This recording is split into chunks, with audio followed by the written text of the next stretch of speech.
Haleluya. Selamat pagi Bapak Ibu Saudara yang diberkati oleh Tuhan. Bersyukur kepada Tuhan, kita dihantar Tuhan sampai bulan ke-11 tahun 2022. Tinggal 1 bulan lagi di depan kita mengakhiri tahun ini, berarti kita semakin dekat dengan penggenapan firman Allah. Dan salah satu yang akan digenapi, yang akan kita bahas pagi hari ini, yaitu munculnya penguasa yang terakhir. Kalau yang 3 sudah digenapi di zaman perjanjian lama, katakanlah itu di waktu sebelum Yesus datang ke dalam dunia. Tetapi yang terakhir akan terjadi di depan kita ke depan. Itu sebabnya persiapkan hati saudara sebelum kita makan minum perjamuan Tuhan. Kita ingin diisi dengan firman Allah. Kita ingin mengerti firman Allah. Supaya kita menjadi jemaat yang benar-benar siap menghadapi semuanya. Jangan sampai firman Allah ini diberitakan tetapi ini lalu begitu saja. Dan tema khotbah kita pagi hari ini, munculnya penguasa dunia keempat, yaitu Antikris. Ayat yang akan kita bahas sepenuhnya, saudara bisa lihat di catatan di layar dalam Wahyu pasal yang ke-13. Dan kita akan membahas seutuhnya satu perikop, yaitu ayat 1 sampai dengan ayat yang ke-10. Kalau saudara lihat Alkitab saudara, tema perikop itu binatang yang keluar dari dalam laut. Yang dimaksud binatang yang keluar dari dalam laut itu, kita tahu laut berbicara tentang manusia di muka bumi. Dari sekian banyak manusia di bumi akan muncul penguasa dunia yang akan menguasai dunia di akhir zaman. Baik, sekarang kita perhatikan terlebih dahulu pendahuluan. Sejak zaman perjanjian lama, tepatnya di dalam kitab Daniel pasal 7 yang kita sudah bahas, ayat yang pertama sampai dengan ayat 28. Telah dinubuatkan bahwa akan muncul 4 penguasa dunia yang akan menguasai dunia ini menurut zamannya, sesuai dengan zamannya. Nah, Bapak Ibu, saudara yang dikasihi oleh Tuhan, kita sudah pelajari bahwa 3 penguasa dunia, yaitu yang pertama, kedua, dan ketiga itu semua sudah dinyatakan dan sudah jadi sejarah bagi kita. Dan itu dinyatakan sebelum Masehi, artinya sebelum Yesus dilahirkan ke dalam dunia ini. Sedangkan penguasa keempat yang belum digenapi, yang belum dinyatakan, yang kita tahu sebab saya sudah ungkapkan ini, dia adalah oknum antikris di mana dia baru akan dinyatakan di akhir zaman. Tepatnya kapan? Sekarang belum digenapi. Sesuai dengan 1 Yohanes pasal 2 ayat yang ke-18. Sampai sekarang belum digenapi. Tetapi dia akan digenapi tepatnya di awal atau sebelum 3,5 tahun masa pemerintahan Antikristus. Jadi kira-kira gambarannya seperti ini kalau saya buat dalam bentuk gambar. Saudara lihat temanya waktu sebelum dan sesudah Masehi. Jadi saya bagi dua rentang waktu ini. Klik yang pertama, saudara perhatikan batasan awal ini, katakanlah ini sejak Adam ya saudara. Dan berikutnya silakan, saat Masehi dinyatakan. Ikonnya bukan kelahiran Yesus, tetapi adalah saat Yesus mati di kayu salib. Sebab dia dinyatakan sebagai Kristus adalah setelah dia diurapi, dibaptis di sungai Yordan, lalu menggenapi melalui kematiannya di atas kayu salib. Nah saudara lanjut, saya tempatkan inilah awal masa di mana penguasa akhir zaman, penguasa keempat, Antikris itu dinyatakan. Di mana dia akan memerintah selama 3,5 tahun di muka bumi ini. Berulang-ulang saya katakan, bukan 7 tahun, tetapi 3,5 tahun. Silakan diklik. Inilah saat kedatangan Yesus kedua kali. Nah, perhatikan saudara, kalau saya sebut ini sebagai tahun sebelum Masehi, maka tahun Masehi ini mulai di sini. Lanjut. Inilah saya gambarkan ketiga penguasa yang sudah dinyatakan. Apakah saudara masih ingat penguasa pertama? Yaitu kerajaan Babilonia, lalu disusul dengan Media dan Persia, dan yang ketiga adalah Yunani. Ini sudah jadi sejarah, ini sudah digenapi, dan yang akan digenapi, perhatikan saudara, sebelum pemerintahan Antikris. Sekali lagi klik, dia akan dinyatakan. Sekarang belum dinyatakan. Tetapi tanda-tanda itu semakin nyata dan semakin jelas dinyatakan. Seharusnya kita benar-benar waspada dan berhati-hati dengan ini. Kira-kira demikianlah. Nah, kalau diprediksi 2022, kira-kira di sini. Kita hanya tinggal beberapa waktu menghadapi penggenapan munculnya penguasa yang keempat yang bergelar antikristus, anti kepada Kristus. Apakah memang dari sononya orang tersebut anti kepada Kristus? Sama sekali tidak. Dia adalah pelayan Tuhan yang hebat.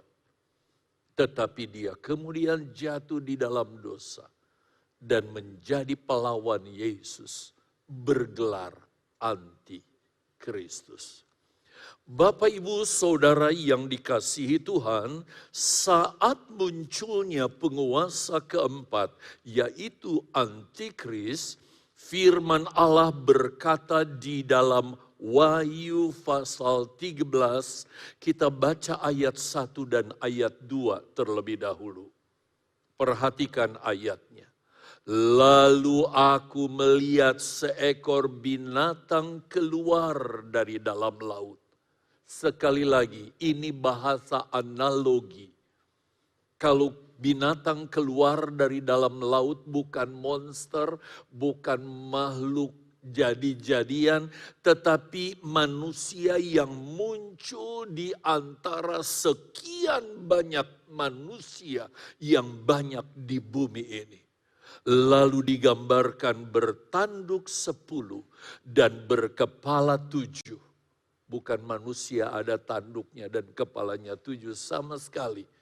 Bukan, ini bahasa analogi.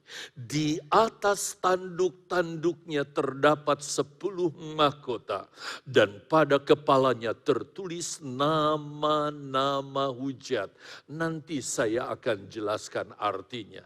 Berikutnya kita lihat ayat kedua. Binatang yang kulihat itu serupa dengan macan tutul.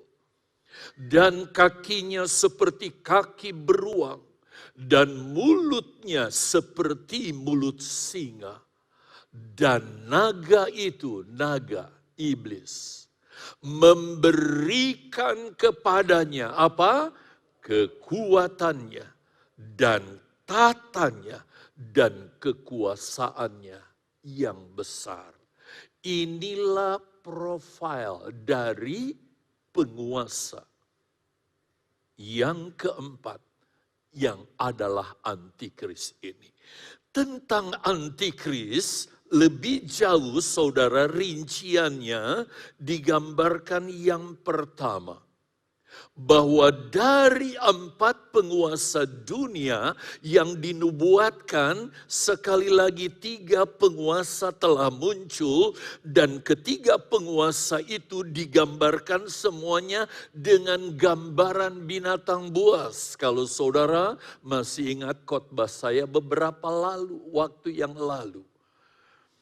Begitu juga si penguasa dunia yang keempat, yang adalah antikris ini, dia adalah manusia tetapi digambarkan dengan seekor binatang buas dengan rincian gambarannya sebagai berikut. Yang pertama, bertanduk 10. Apa yang dimaksud bertanduk 10? Bukan dia punya tanduk, dia mungkin seorang pria yang gagah, handsome, luar biasa. Tapi gambaran ini mengandung arti bahwa penguasa keempat, yaitu antikris, dia didukung oleh 10 kekuatan kerajaan besar di bumi sekarang ini. Kira-kira pandangan saudara kerajaan atau negara-negara apa saja? Amerika, Inggris, Soviet, RRC, dan sebagainya. Kita lihat nanti. Dia kuat dalam berbagai-bagai bidang kenegaraan. Apakah itu politik, ekonomi, keuangan, dan juga berbagai-bagai bidang lainnya, mereka sangat kuat. Berikutnya, sedangkan arti berkepala 7. Dengan 7 mahkota di kepalanya. Hal ini memberi pengertian kepada kita bahwa dari 10 negara-negara besar yang mendukung, mensapor antikris ini, saudara, ada 7 pemimpin besar yang mendapat kepercayaan dari penguasa yang keempat, yang adalah antikris ini, untuk memimpin dan mengatur seluruh dunia ini. Diberi kepercayaan begitu rupa, diberi mahkota, diberi keistimewaan. Dan berikutnya yang kedua kita perhatikan. Penguasa dunia keempat yang adalah antikris ini digambarkan serupa macan tutul, beruang, dan singa. Sekali lagi ini bukan berarti wajahnya kayak macan tutul, beruang, dan singa. Kayak apa orang itu kalau begitu ya? Sekali lagi mungkin orangnya ganteng, saudara.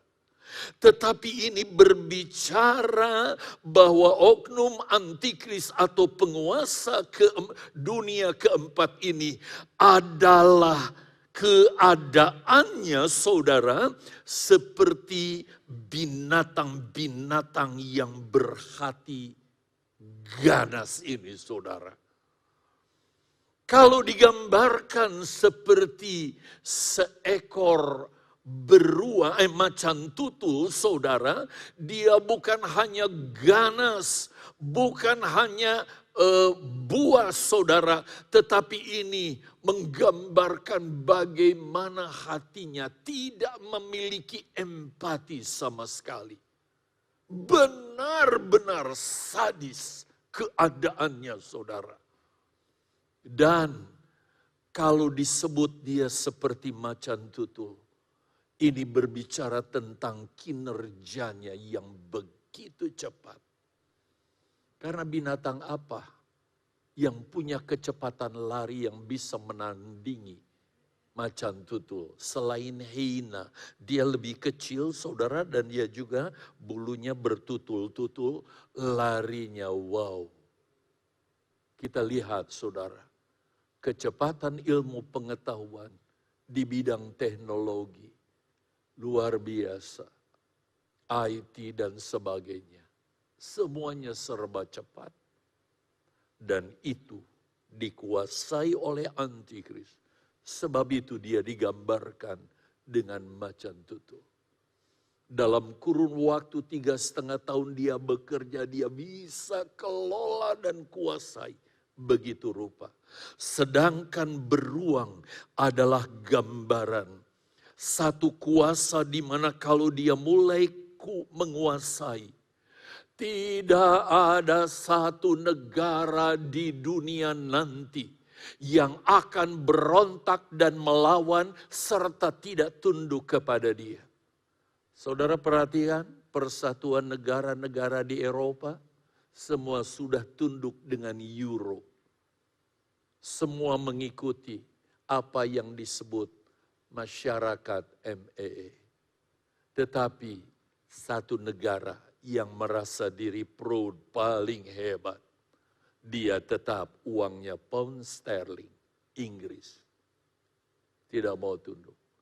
Tetapi nanti ketika dia kuasai seperti seekor beruang, kalau dia menguasai, maka binatang yang dikuasainya tak berdaya sama sekali untuk melawan.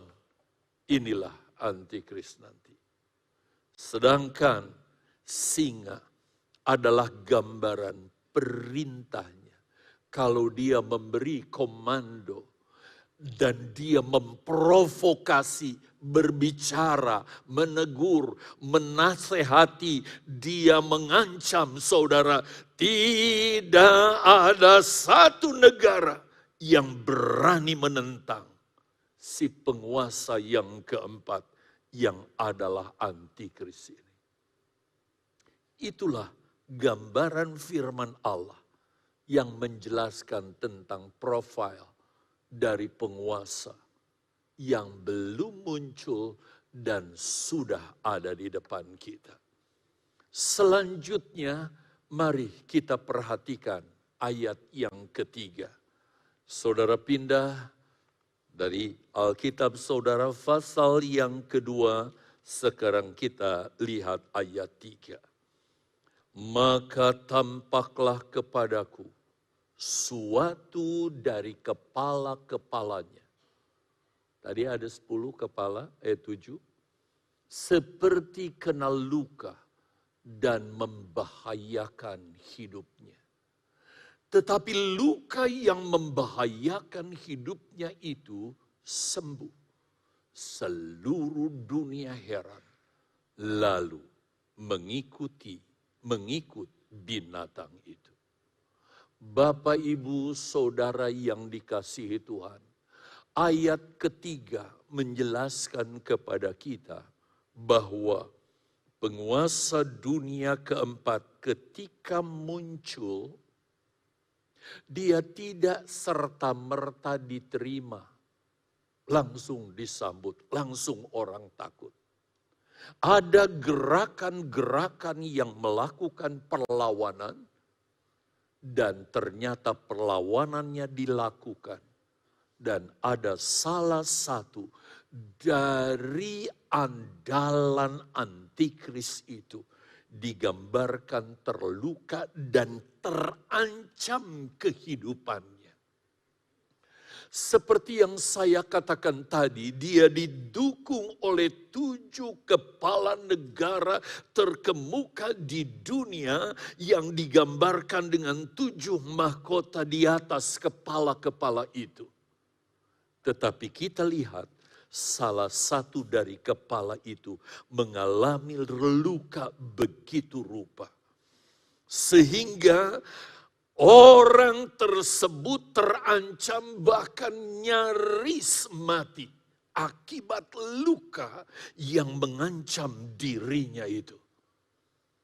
Dan kalau itu sampai benar-benar mati, mungkin bisa gagal. Jadi dia tidak serta-merta diterima, saudara. Ada yang melawan terlebih dahulu. Biasanya kan kemunculan tokoh-tokoh baru selalu ada kelompok penentang. Biasanya begitu. Hal ini saudara membuat keresahan para pendukung dari penguasa keempat yaitu antikris ini. Sebab kalau sampai gagal, apa yang terjadi? Itu sebabnya saya ajak saudara secara khusus bagaimana kita melihat kecemasan mereka dalam Wahyu 13 ayat 3 bagian C. Dikatakan, maka tampaklah kepadaku satu dari kepala-kepala. Ada 7 kepala. Seperti kena luka yang membahayakan hidupnya. Yang mengancam keseluruhannya.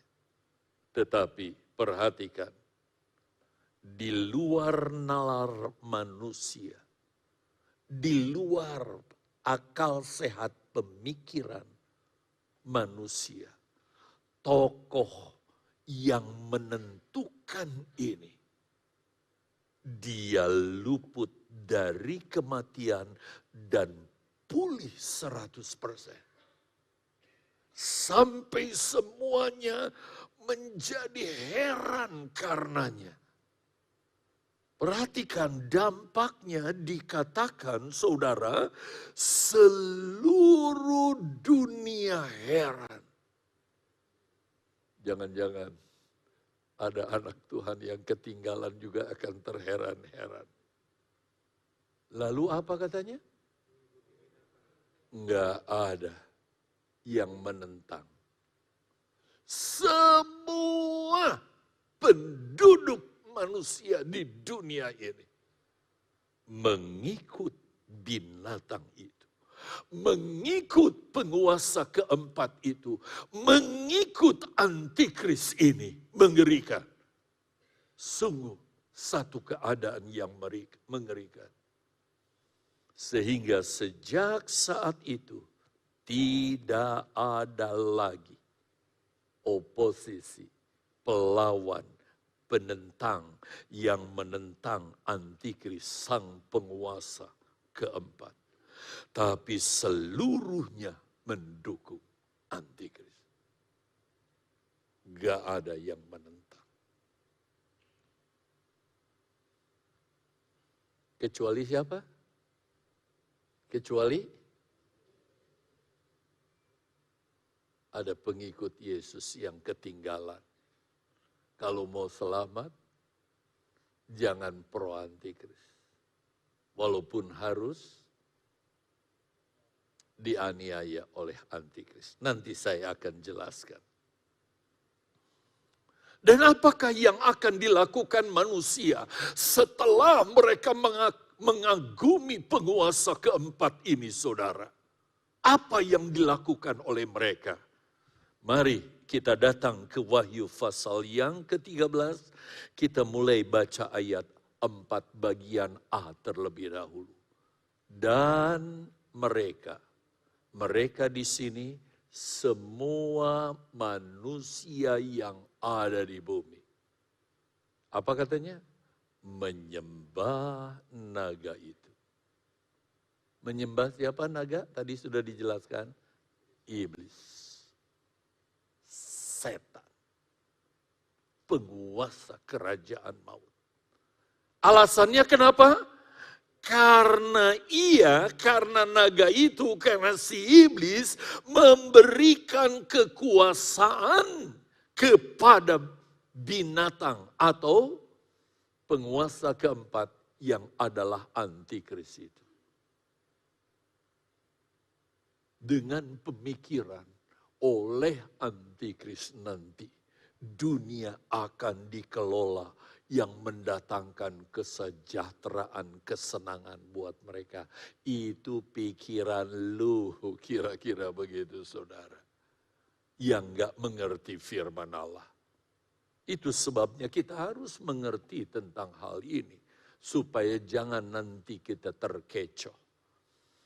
Tanpa ada yang menyuruh atau tanpa ada yang memberi komando, seluruh penduduk dunia menjadi pengikut dan penyembah iblis. Agama ada, tetapi yang disembah bukan lagi Allah. Mungkin mereka menyebut nama-nama Allah, tapi semua kamuflase. Tetapi sasaran sembahan mereka adalah iblis. Ini yang akan terjadi di depan kita nanti. Dan dikatakan di dalam ayat 4 bagian B. Perhatikan jemaat. Dan mereka menyembah binatang itu sekali lagi. Menyembah antikris sambil berkata, jadi bukan hanya iblis yang disembah. Tetapi dikatakan binatang itu yang tidak lain adalah antikris. Sebab iblis disebut gelarnya naga. Ya. Jadi kalau yang disebut binatang ini tidak lain adalah antikris. Dan apa ucapan yang mereka sampaikan, persembahkan kepada antikris. Kalau saya membaca, saya bukan membaca dari hati. Sebab siapa yang mau menyembah iblis? Siapakah yang sama seperti binatang ini? Dan siapakah yang dapat berperang melawan dia? Begitu diagungkan sehingga menurut pandangan manusia di akhir zaman pada saat itu enggak ada satupun baik di bumi dimanapun yang bisa melawan dan mengalahkan antikris. Begitu disanjung, begitu ditinggikan, sangat mengerikan. Seluruh dunia tidak hanya menyembah iblis, tetapi mereka juga menyembah antikris dan menyamakan, perhatikan saudara catatan, menyamakan, mensetarakan antikris, iblis, dan Allah. Ini penghujatan yang begitu keji dan mengerikan yang manusia lakukan di akhir zaman. Oh, hati-hati jemaat, kita harus ikut Tuhan dengan sungguh-sungguh. Bukan saatnya kita ikut Tuhan asal-asalan saja. Kita harus lebih sungguh-sungguh dalam pengiringan kita kepada Yesus. Perhatikan ucapan mereka kepada antikris. Dan mereka menyembah binatang itu sambil berkata, siapakah yang sama seperti binatang ini? Dan siapakah yang dapat berperang melawan dia? Tidak ada seorang manusia pun yang sebenarnya layak menerima ucapan seperti ini. Seharusnya ucapan ini, saudara, lihat kalimat yang bold ya. Mulai dari kata siapakah sampai istilah dia, lalu dengan tanda tanya. Harusnya ucapan ini hanya ditujukan bagi Tuhan dan Raja kita, yaitu Yesus Kristus. Tetapi dunia saat itu mengambilnya dan memberikannya kepada iblis dan kepada antikristus.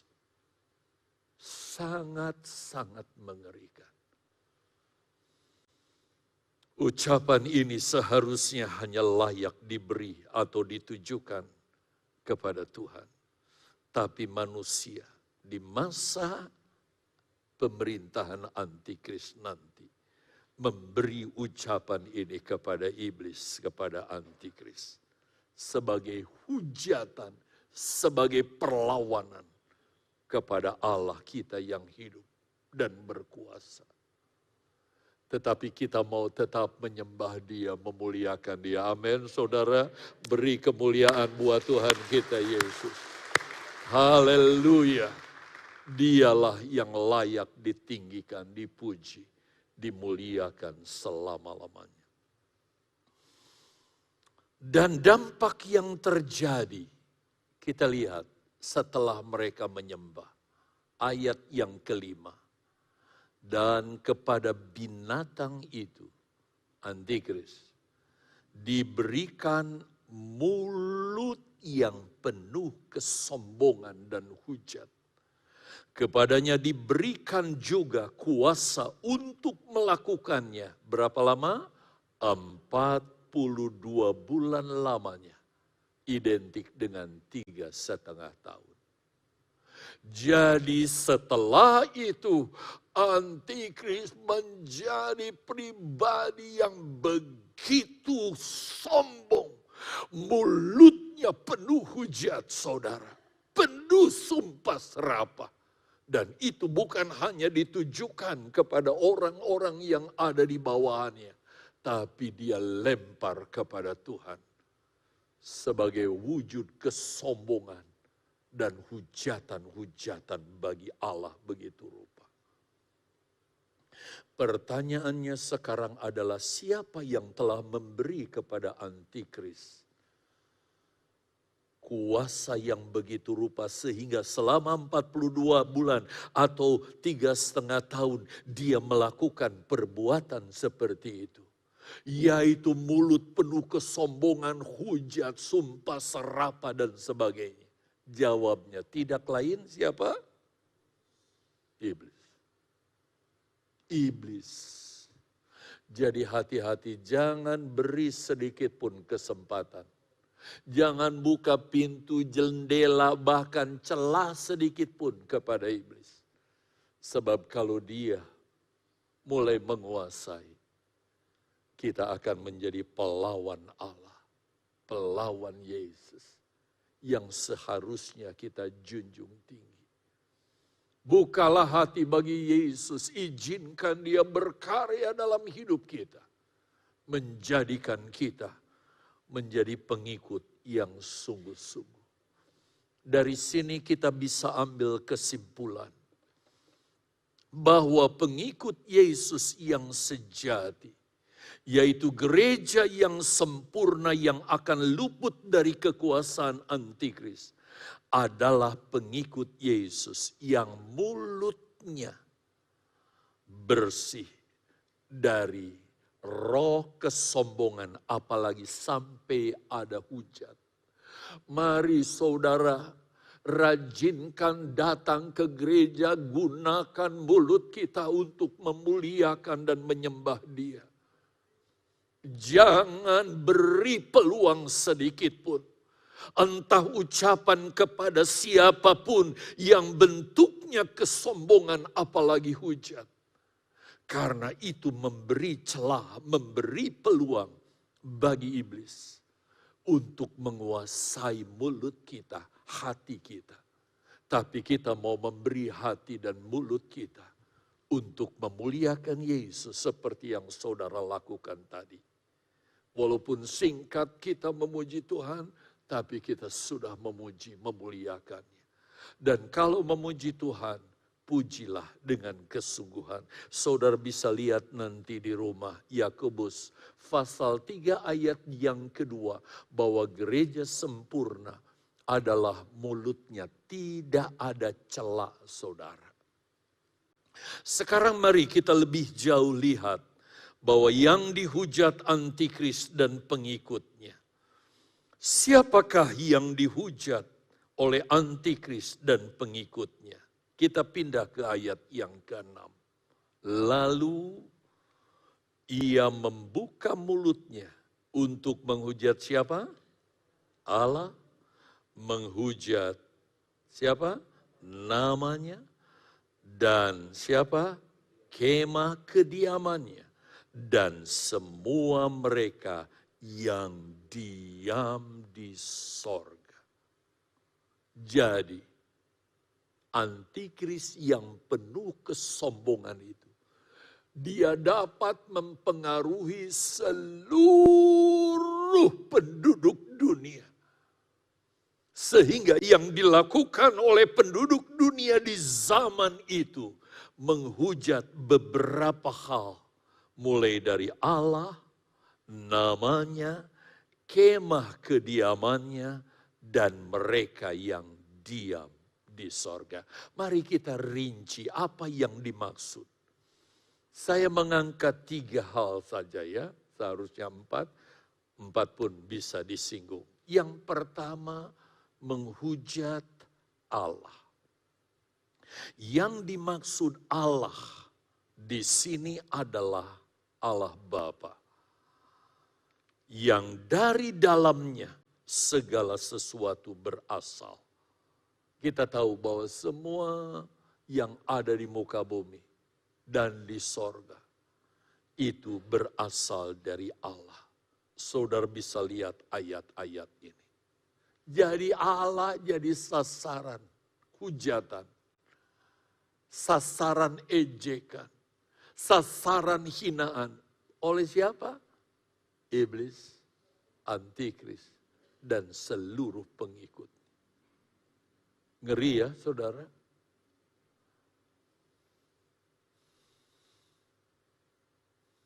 Kalau dunia sekarang diwarnai di gereja-gereja ada pujian, penyembahan, tapi nanti di zaman itu yang hanya didengar hujatan kepada Allah, pujian kepada iblis. Aduh, saya nggak bisa bayangkan hidup di dunia seperti itu, saudara. Pada saat itu, mengerikan sekali tentunya. Dan yang kedua, perhatikan saudara, adalah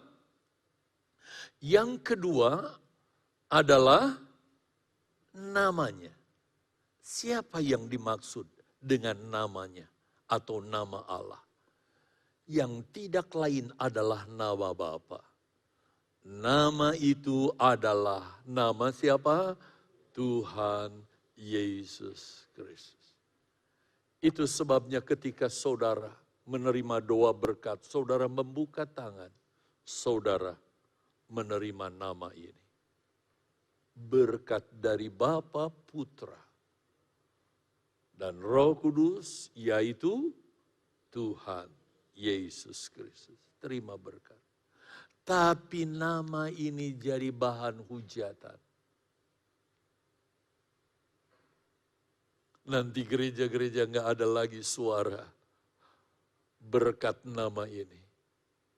Karena seluruh manusia di muka bumi akan jadi pengikut antikris. Dan yang keluar dari mulutnya adalah hujatan.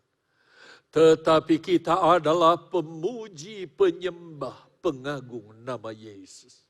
Jangan pernah itu lepas dari mulut kita. Dan yang ketiga, ini perlu saudara perhatikan. Itu sebabnya kenapa saya rinci. Nama kemah kediamannya. Siapa kemah kediamannya? Kalau saudara membaca 1 Korintus 3 ayat yang ke-16. Ini harus diketahui oleh setiap anggota jemaat. 1 Korintus 3 ayat yang ke-16, saudara lihat di layar. Ayat ini berkata, tidak tahukah kamu bahwa kamu adalah bait Allah dan bahwa roh Allah diam di dalam kamu. Saya harap saudara mengerti. Nah, kata kamu di ayat ini, perhatikan Bapak Ibu. Tidak tahukah kamu, Paulus saat itu sedang berbicara kepada seluruh jemaat di Korintus. Dia saat itu ada di Efesus, lalu berkirim kepada jemaat di Korintus dan menyampaikan pesan ini. Jemaat Korintus, tidak tahukah kamu? Jadi kamu di sini bukan manusia secara personal. Seperti kalau saya berhadapan dengan seorang yang belum saya kenal, saya akan katakan,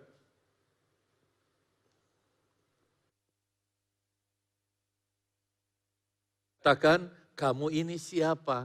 Kamu menunjuk diri pribadi. Tetapi kalau saya bilang kamu kepada saudara sekian banyak adalah kepada seluruh jemaat. Jadi saudara, hal ini menjelaskan kepada kita bahwa yang dimaksud kamu di sini adalah himpunan orang-orang percaya. Lalu dijelaskan oleh Rasul Paulus bahwa kamu, perhatikan saudara ke caption, bahwa kamu adalah apa? Jadi ketika jemaat berkumpul seperti sekarang ini, kita ini seperti sebuah kemah, tempat kediaman Allah, di mana Allah berdiam di tengah-tengah kita. Perhatikan jemaat, Allah diam di tengah ini bukan karena tertarik oleh bangunannya yang baru dipugar jadi cantik ini. Dia sama sekali gak tertarik dengan bangunan ini. Sorga lebih mulia. Tetapi kenapa dia hadir di tengah-tengah jemaat? Karena ada saudara dan saya. Dia ingin hadir di tengah-tengah umatnya. Itu sebabnya hargai perhimpunan jemaat dan jangan rusakkan. Kalau saudara pindah ke ayat 17. Oleh ulah dan perbuatan kita yang memecah-mecah dan sebagainya. Tetapi saudara kita lihat. Gereja, perhimpunan orang percaya jadi bahan hujatan baik iblis maupun antikris. Lalu bagaimana setelah saya selesai ibadah? Bubarkan, kita pulang sendiri-sendiri.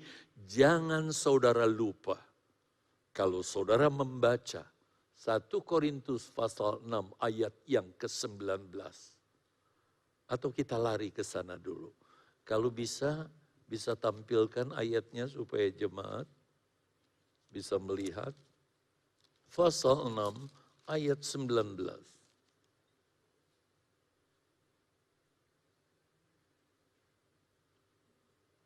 Apa katanya? Baca bareng dong. 2, 3. Atau tidak tahukah kamu bahwa tubuhmu adalah bait Roh Kudus yang diam di dalam kamu. Roh Kudus yang kamu peroleh dari Allah. Dan bahwa kamu bukan milik kamu sendiri. Jadi setelah kita berhimpun bersama-sama, kita rasakan roh Allah ada di tengah kita waktu kita memuji Tuhan, mendengar firman Tuhan seperti ini. Sesudah pulang, hore sekarang saya bebas, mau bikin dosa buat apa juga bisa berbuat seenaknya. Jangan lupa ayat ini. Bahwa apa? Tubuhmu. Sebagai apa? kemah Allah, kemah Roh Kudus. Jadi jangan kotori. Untuk bebas berbuat dosa lagi kan selesai ibadah. Tuhan kan gak ada di tengah kita, Dia ada di hati kita. Kita harus jaga kekudusan hidup kita.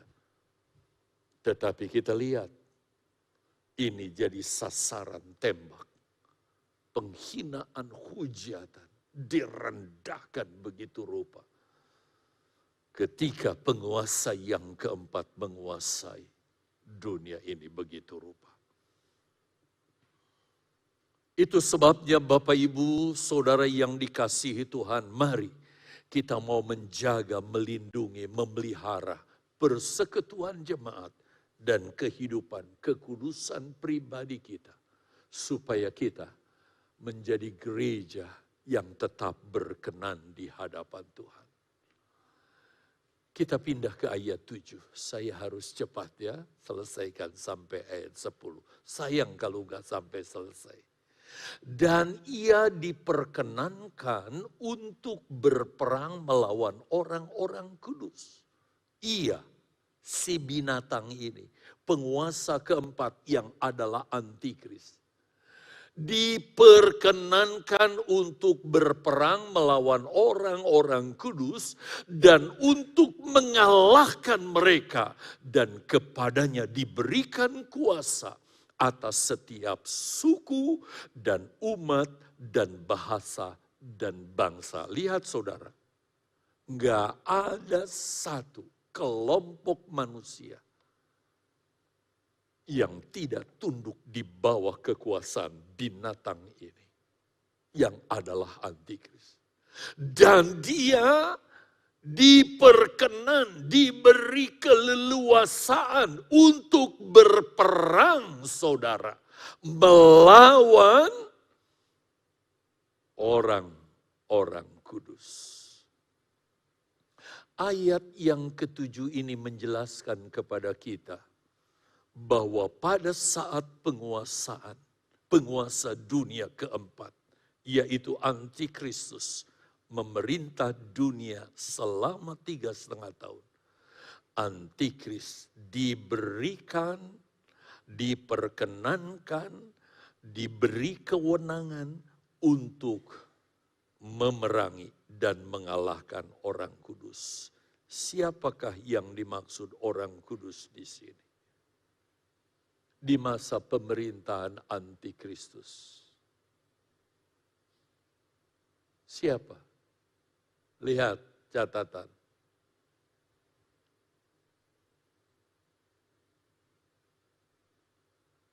Mereka tidak lain adalah orang Kristen. Karena sudah dikuduskan oleh darah Yesus. Tetapi sayang, dia tidak turut disingkirkan pada penyingkiran orang-orang kudus ke padang gurun. Atau boleh disebut sebagai gereja yang ketinggalan. Gereja yang tidak turut disingkirkan. Sangat mengerikan kalau kita pada saat Antikris berkuasa, kita ada di bawah kekuasaan Antikris dan enggak turut disingkirkan, saudara. Karena kita akan diperangi menurut ayat 7 tadi oleh Antikristus.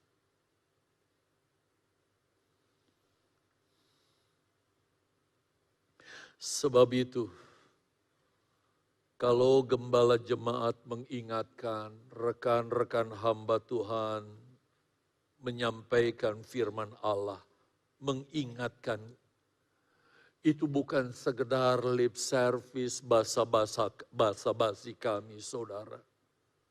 Tetapi kami sampaikan itu karena kita ingin tidak ada jemaat GPDI Mahanaim yang ketinggalan saat penguasa keempat Antikris berkuasa di bumi.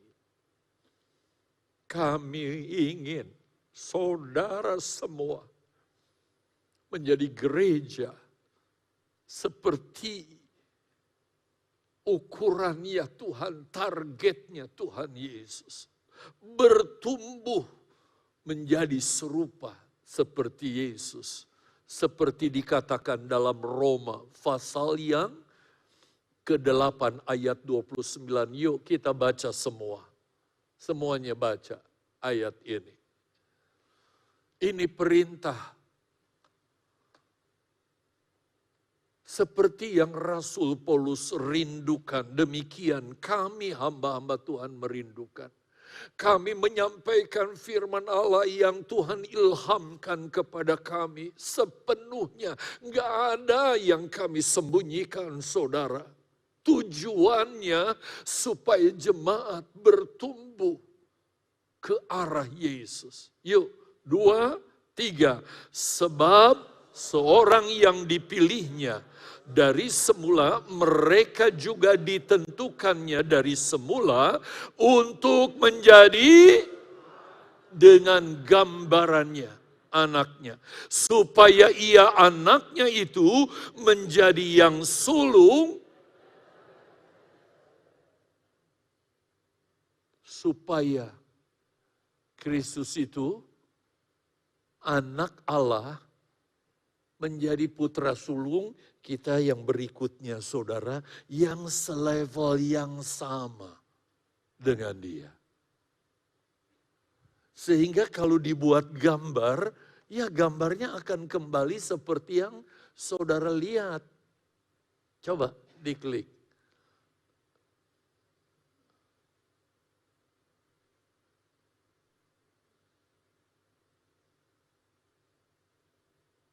Terus saja, supaya cepat jemaat bisa lihat. Udah ngerti soalnya jemaat. Terus. Syukur kalau saudara di gereja diajarkan begini. Gak semua gereja mengajarkan ini, saudara. Kita bersyukur kepada Tuhan. Tapi jangan terus ini diabaikan. Masa saudara kita mau jadi anak Tuhan yang begini terus? Yang penting beriman, apalagi ikuti pelajaran. Sekali selamat tetap selamat, yang penting beriman. Nggak ke gereja juga nggak apa-apa. Sekarang kita lihat, banyak orang mulai santai. Alasan, betul memang keadaan saudara, tetapi kalau memungkinkan, kenapa tidak? Jadi kita harus terus meningkatkan. Silakan diklik. Berapa minggu lalu? 3 minggu lalu, 2 minggu lalu. Saya katakan, ayo kalau kita jujur saudara. Terus dong, terus saja tingkatkan. Kalau kita jujur, kira-kira posisi kita di mana sih dalam kekristenan kita? Nah kalau dia datang saudara, dan penyingkiran itu terjadi, kalau kita belum di posisi ini, ayo sekali lagi klik, kita akan ketinggalan. Sebab harus jadi serupa, kata Roma 8 ayat 29 tadi. Saudara dipanggil loh, saudara dipilih, bukan karena kemauan kita. Kita orang istimewa dibandingkan dengan yang lain. Dan kalau diberi kepercayaan seperti itu, jangan sia-siakan waktu yang Tuhan beri. Hidup ini hanya sementara. Tuhan kiranya tolong kita. Kita pindah ke ayat 8. Lihat ayat 8. Dan semua orang yang diam di atas bumi akan menyembahnya. Menyembah siapa? Iblis, antikris. Bukan Tuhan. Yaitu setiap orang yang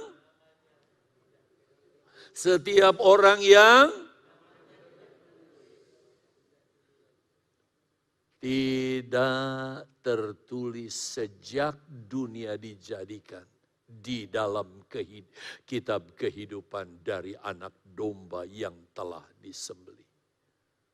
Percayalah, ketika kita percaya kepada Yesus, nama kita sudah ada di sana. Dia akan memanggil kita. Tetapi perhatikan, iblis akan berusaha, antikris akan berusaha untuk kita menjadi penyembah iblis kalau kita tidak masuk gereja sempurna. Bagi gereja yang ketinggalan, mereka akan diperlakukan begitu rupa. Atau langsung saja kita lihat catatan arti ini. Karena begitu berkuasanya si penguasa dunia keempat, yaitu antikris di segala bidang kehidupan. Ekonomi dia yang kuasai, keuangan, perdagangan, termasuk agama. Sebab fokus penyembahan agama iblis dan antikris, saudara. Dan lain sebagainya. Maka semua orang yang ada di dunia, baik suku, bangsa, dan bahasa, menundukkan diri dan menjadikan penguasa dunia keempat, yaitu antikris sebagai Tuhan. Nah, orang-orang yang sampai melakukan hal ini, nama mereka akan dihapus dalam buku kehidupan. Satu-satunya untuk luput, mereka harus bertahan dan menjadi sahid Kristus. Kalau kita tidak mau jadi sahid Kristus, jadilah gereja yang sungguh-sungguh supaya kita turut disingkirkan. Kalau kita main-main, konsekuensinya ini.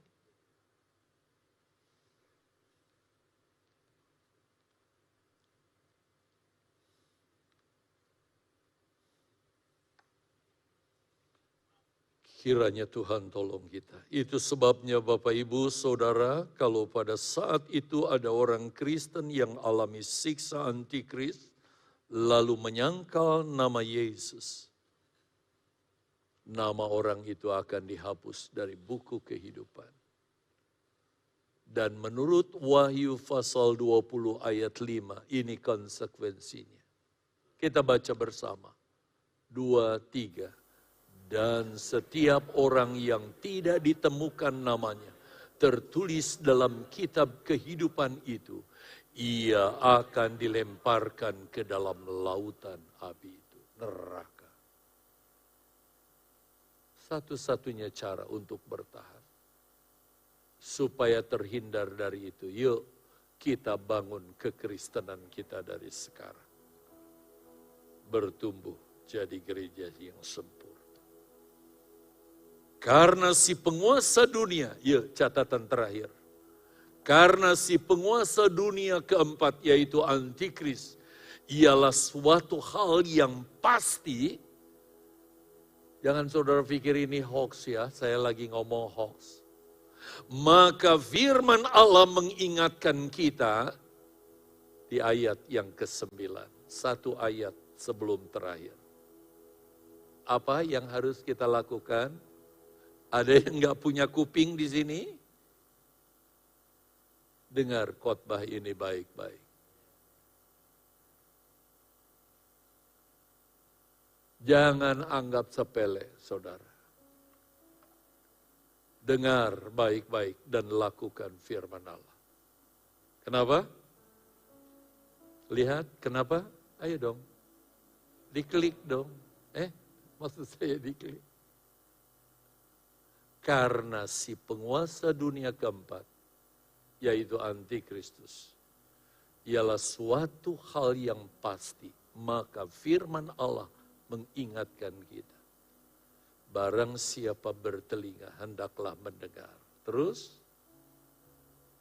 sebab bila pada saat si penguasa dunia keempat, yaitu antikris, menjadi penguasa di bumi ini, dan kita tidak turut disingkirkan ke padang gurun, maka tidak ada pilihan bagi kita kita harus hadapi.